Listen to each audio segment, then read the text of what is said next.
In this edition of Service News, a feature on a new onboard disc lathe.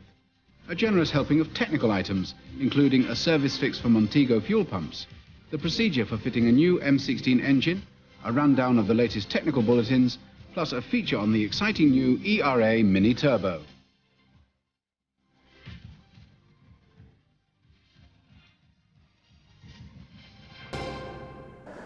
Hello and welcome to another edition of Service News.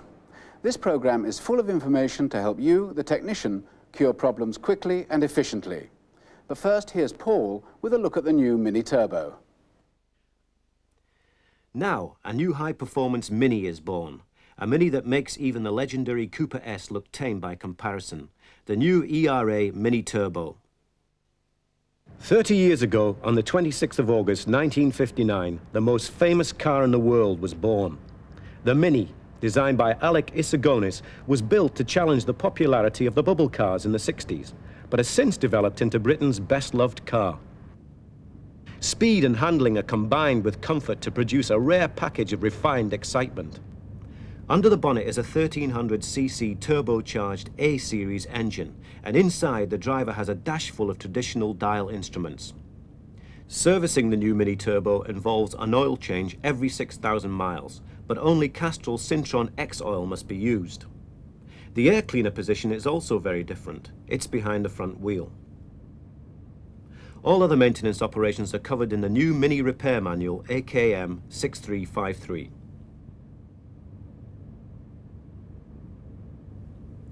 The ERA Mini Turbo has shattering performance and stunning looks. A true British sports car. 30 years on and still going strong. Not bad, eh? Okay, that's the new Mini Turbo. Now let's take a look at some new service fixes covered recently in technical bulletins, starting with the Montego fuel pump. Now a problem of stalling and difficult restart after long periods of idle in hot weather. This concerns 1.6 automatic and 2-litre carburettor Montegos, except turbos.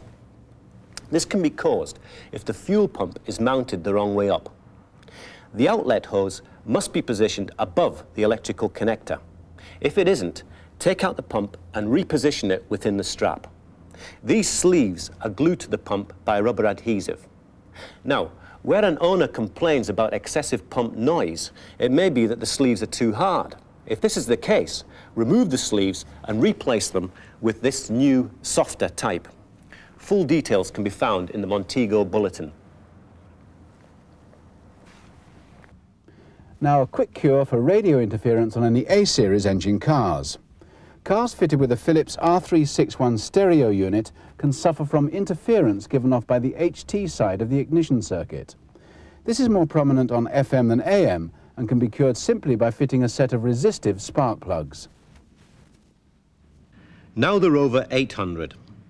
The latest M16 engine has undergone modifications, so before you can fit one of these new engines to an early vehicle, there are a few alterations to carry out.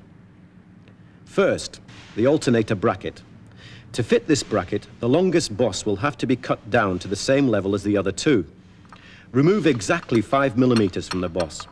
Great care must be taken in doing this, or the alternator will not fit squarely on the block.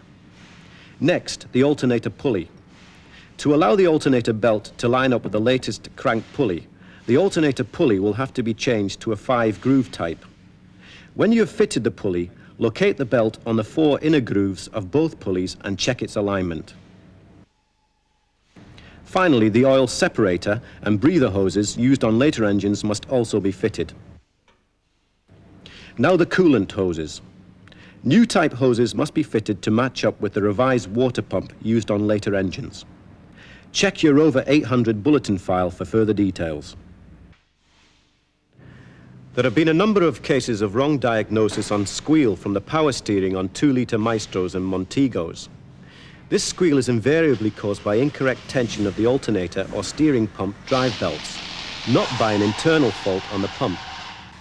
To see which belt is at fault, watch the pulleys while the steering is turned from lock to lock with the engine running. A blip on the throttle at full lock will make the problem more pronounced. If the steering and alternator belts are slipping, adjust the alternator belt. If only the pump pulley slips, Adjust the power steering belt as detailed in the repair manual. Finally, check for squeal by blipping the throttle at full lock. Maestro Bulletin Item 58 and Montego Bulletin Item 65 give full details. As you know, diagnosing an oil leak isn't always a simple task. If the engine is dirty or the leak small, it may be difficult to trace the origin. For instance, a drip of oil at the rear of the sump could be coming from one of three places: the sump gasket, the rear main seal, or even the head gasket. So where do you start? To help diagnosis, Rover have developed an ultraviolet lamp which shows up any leaks. Clean the engine, add the dye to the oil and start up.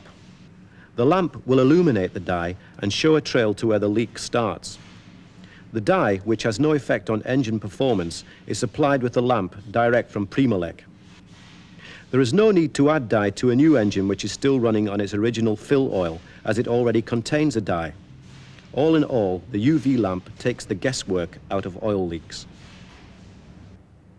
Okay, those are our latest service fixes. Now for the main feature of the program, which is all about a new brake disc resurfacing tool called a Mad Lathe. Mad Lathe has been developed to help save time and money. It does this by machining the disc while it's still on the car. Brake judder caused by an inaccurate disc can be annoying, so a well-machined disc is essential. The Mad Lathe comes with an instruction booklet which outlines the full operating procedure, including preparation and initial adjustments. Before work can be started, you must check the disc is in good enough condition to repair. Remove the wheel and check the thickness of the disc against the tolerances in the repair manual. Now temporarily fit the wheel and check for any free play in the wheel bearing. Free play will cause vibration during machining, leaving an inaccurate finish, so replace the bearing if necessary. Raise the car to a convenient working height and fit the drive adapter to the hub. The bolts must be torqued to hold the disc firmly in place.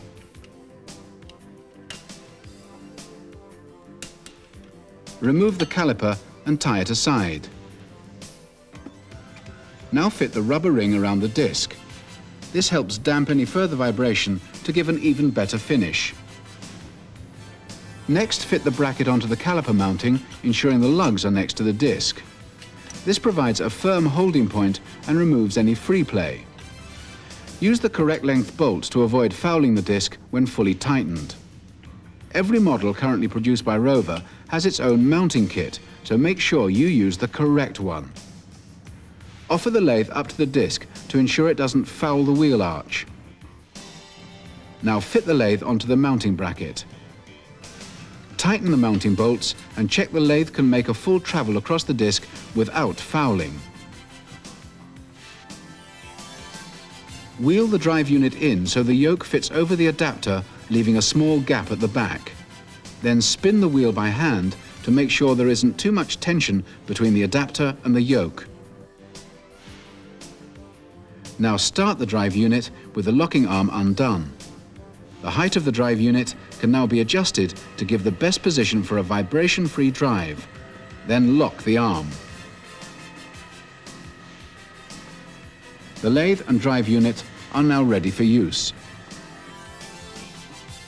Before you start machining, check the disc will be driven in the same direction as the arrow on the side of the lathe.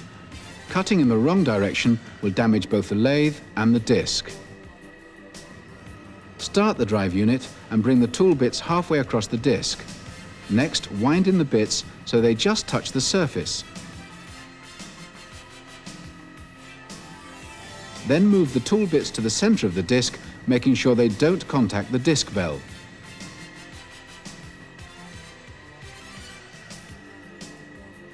To make the first cut, wind the tool bits in one division on the dial. Engage the clutch by turning on the knurled knob and switch on the Travers motor. The lathe will now start its first cut.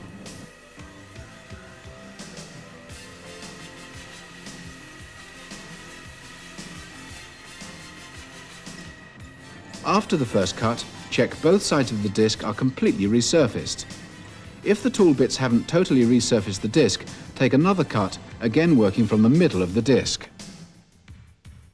To obtain good finish on the disc, make a final, very small cut working from the outside. Be careful not to let the tool bits touch the center bell. After the final cut, use a DTI to check the disc is running true.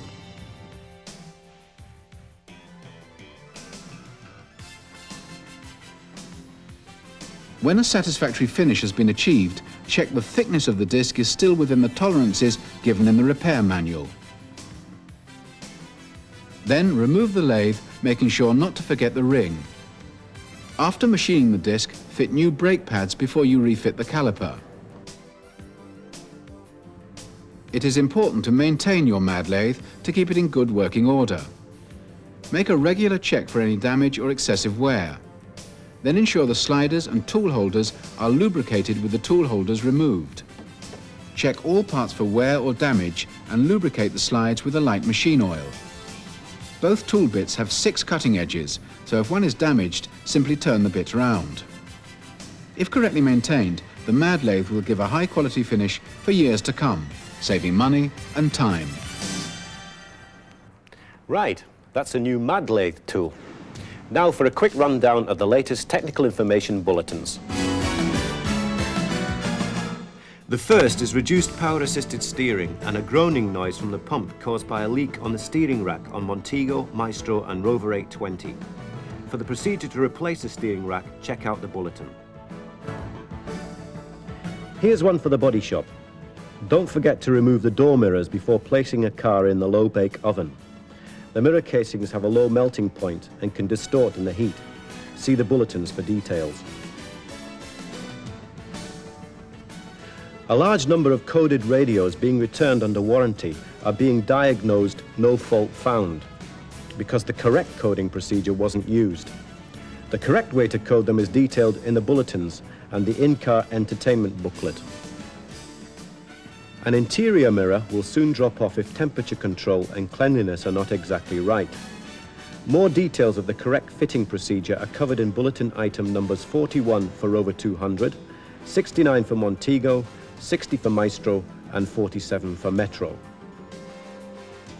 Rover 800 item number 110 covers a rattle from the front seat runners on cars with manual seat adjustment. The bulletin shows where to grease the runners to cure the problem. Staying with the Rover 800 for a minute, a fan speed control switch that's jammed or making a bad contact is caused by the switch pack overheating. Bulletin item 111 explains the procedure to replace it. And an improved lumbar pad has been developed to replace any pads that may have failed due to perishing. Full details in Rover 800 bulletin, item number 114. Now to Rover 200, and a ticking from the speakers due to interference caused by the HT side of the ignition can be cured by rerouting the wiring. Bulletin item 43 gives a full rundown of the repair procedure. Staying with Rover 200, and if you have a rattle from the heater box, Bulletin 13, item 39, outlines a way to retrieve the loose object from the heater box without having to remove the fascia. If you have a notchy change between third and fourth on a Metro, it may be cured by an adjustment to the selector linkage. Bulletin 16, item number 42, has details of an adjustment you can try before you explore the gearbox.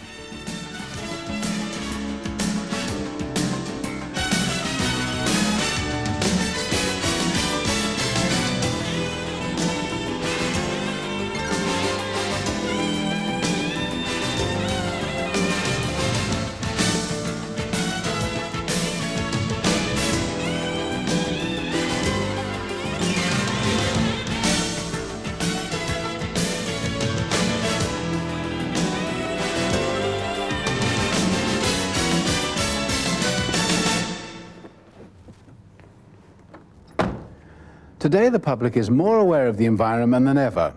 More and more people are running their cars on unleaded fuel. To cope with this new demand, over 90% of the cars and vans being produced by Rover are able to run on unleaded. And at the Motor Show, the Rover Sterling was announced as the first British car of its type to have the optional fitting of a three-way catalyst, which reduces emissions by more than 60%. Since then, all 2.7 V6 and 2-litre multi-point 800s, and even the evergreen Mini, can be fitted with a catalyst. But where do you get hold of a catalyst converter? The Rover 827 and 820 catalyst is a factory-fit option and is not available as a bolt-on accessory. The Mini, on the other hand, is a different matter. This is available as a kit through Unipart and comes with fitting instructions, labels, and an information pack for the customer. In the future, other models in the range will be offered with a catalyst option. Finally, a few questions you might like to answer. Which company won the Queen's Award for Export for its overseas performance in 1988? Which company won the What Car Estate of the Year for the second year running? Which company won the Van of the Year from the transport operators? Which company has won 2 British Design Awards, one for a power steering system, the other for an engine? Well, you've guessed it. The answer to all these questions is Rover. Well, that's enough trumpet blowing, and that also wraps up the latest edition of Service News. I hope you've enjoyed it. See you next time.